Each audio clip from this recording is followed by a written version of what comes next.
Welcome to Lantern and Olive. Tonight, a calm retelling from Ithaca, told softly, so you can drift off whenever you like. Settle in now, wherever you are. Let your breathing slow. Let your shoulders drop. The fire is low, its embers glowing warm and steady. Outside, the wind moves gently through olive leaves, carrying the scent of wild thyme from the hills. The sea whispers in the distance, its rhythm as old as sleep itself. There is nothing you need to do, nothing you need to remember. Only this story, unfolding slowly, like waves finding their way to shore. And so we begin. The ship moved through the darkness like a dream, steady and sure, carrying its sleeping traveler across the wine-dark sea. Inside the curved hull, wrapped in warm blankets given by kind strangers, Odysseus slept more deeply than he had in 20 years.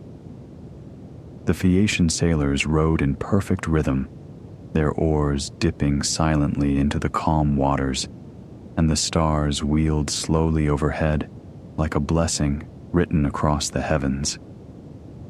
All through the long night they traveled, while the sleeper drifted through peaceful dreams. He dreamed of olive groves heavy with fruit, of hillsides covered in wild thyme, of a stone house where firelight flickered against familiar walls. He dreamed of home, unaware how close that home had come. As the first pale light of dawn began to ease across the eastern sky, the ship approached a sheltered harbor on the island of Ithaca. The sailors knew this place, though he did not wake to see it. They knew the ancient olive tree that stood at the harbor's edge, its gnarled trunk a landmark for generations of travelers. They knew the welcoming curve of the bay, protected from winds by rocky arms that reached into the sea like an embrace. With infinite care, the Phaeacian sailors lifted him from the ship, still wrapped in his blankets, still deep in peaceful slumber. They carried him to the warm sand beneath the olive tree, laying him down as a mother lays a sleeping child in its cradle. Around him, they placed the gifts their king had given: bronze tripods catching the early light, golden cups that held the first rays of sunrise, and fine woven cloth folded with care. Then, without waking him, without asking for thanks or farewell, the sailors returned to their ship. Their oars touched the water once more, and they slipped away into the morning mist, leaving the wanderer alone on the shore of his own island, surrounded by treasures gleaming in the early light, sleeping peacefully on the sand of a home waiting to be remembered. The sun rose higher, warming the beach with amber light. Seabirds called overhead, and small waves whispered against the shore in an endless, lulling rhythm. He stirred in his blankets, awareness returning slowly like a tide coming in. He felt the warmth of sunlight on his face, heard the familiar sound of the sea, smelled the sweet fragrance of wild herbs carried on the breeze. Slowly, peacefully, he opened his eyes. For a long moment, he simply lay there, watching the morning light filter through the silvery leaves of the olive tree above him. He did not know where he was. The Phaeacians, he remembered. The kind king and queen, the young princess who had found him on the beach. The great hall filled with song and story. They had promised to take him home. But this place... He sat up slowly, looking around at the still harbor, the rocky hills rising beyond, the mist that still clung to the inland valleys. Something stirred in his heart, a feeling he could not quite name. The shape of the hills seemed familiar, like the face of someone he had once known well, but could not quite place. The scent of the air, thyme and olive and the salt of the sea, tugged at memories buried deep beneath 20 years of wandering. But Athena, goddess of wisdom, had wrapped the island in an enchanted mist, blurring its edges, changing its familiar landmarks just enough that he could not be certain. She did this not from cruelty, but from love, knowing that his homecoming must unfold slowly, like a flower opening to the sun. He rose to his feet, brushing sand from his clothes, and walked slowly along the shore. He sat down on a weathered rock at the water's edge, gazing out at the sea. The morning was beautiful, the water calm, the sky pale with early light, the breeze mild and warm. He breathed it in, waiting, as he had learned to wait. It was then that a young shepherd appeared, walking along the beach with the easy grace of one who knew every stone and path. But this was no ordinary shepherd. Athena had taken this humble form to approach her beloved hero, to guide him through the final steps of his long journey home. She greeted him kindly, and something in her voice, though he did not yet recognize her, brought comfort to his weary heart. When he asked where he was, what land the sea had brought him to, she smiled with a warmth that seemed to hold all the wisdom of the ages. The breeze stilled, the waves grew hushed against the shore, even the seabirds fell silent, and the shore grew quiet. "This is Ithaca," she told him. "This is your home." And as she spoke the name, the mist began to lift from his eyes. Not the mist that hung in the valleys, that remained hazy and dreamlike, but the mist of confusion that had clouded his recognition. Ithaca. The word rang through him like a bell, like a song remembered from childhood. Like the first breath of spring after a long winter, he looked again at the hills rising before him. And now he knew them.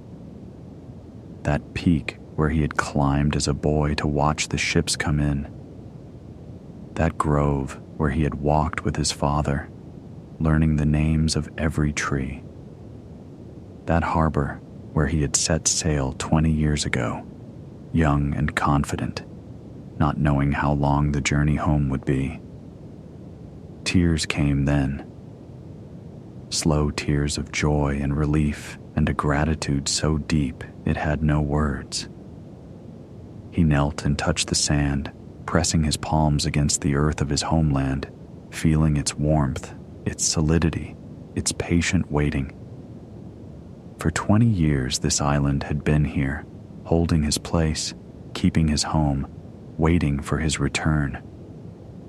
The moment stretched and settled, like dust motes finding their rest in a beam of light. The sea resumed its eternal whisper.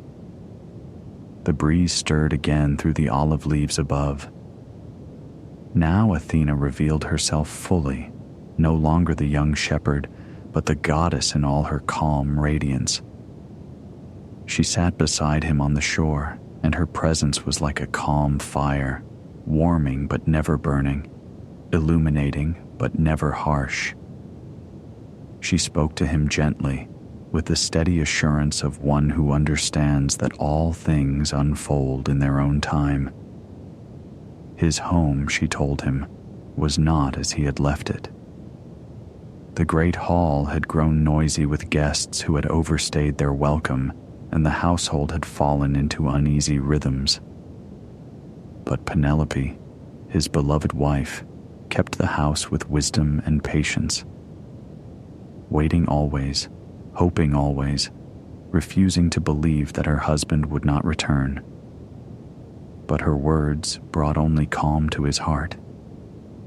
He had faced greater dangers, weathered greater storms. What mattered now was that he was home. The rest would unfold as it must, in its own time, with its own rhythms. Together, goddess and hero walked to a nearby cave, ancient and sacred, where clear water dripped from the stones and the air was cool and still. Here they hid the treasures the Phaeacians had given him, safe from any who might take them. And here the goddess worked her subtle magic, transforming him into the form of an old wanderer, his skin weathered, his back bent, his clothes simple and worn. This disguise, she explained, would let him move quietly through his own land, finding those who were still faithful and those who were not. He must be patient a little longer, move carefully, let the situation reveal itself before he acted. And he, who had learned patience through 20 years of wandering, who had grown wise through suffering and tender through loss, accepted this gentle task with a steady heart. He was home.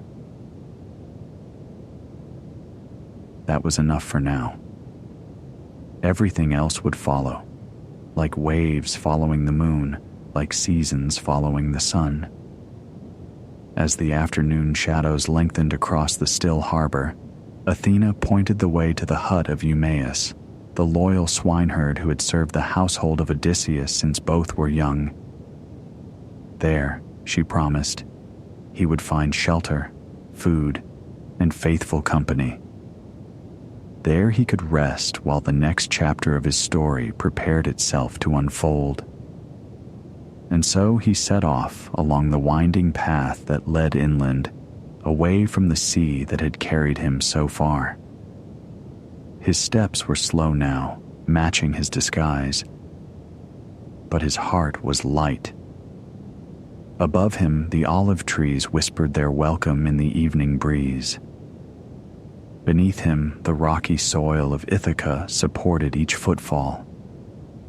Around him, the familiar scents and sounds of home wrapped him like a blanket, like a blessing, like a promise kept at last. The sun moved slowly toward the western hills, painting the sky in fading shades of gold and rose. Somewhere ahead, a thin trail of smoke rose from a humble dwelling, carrying the scent of wood fire and simple cooking. Somewhere ahead, a faithful servant went about his evening tasks, not knowing that his master was approaching, not knowing that 20 years of waiting were about to reach their peaceful end. And he walked on, unhurried now, savoring each step on the soil of home. The journey had been long, so very long. But he was here at last.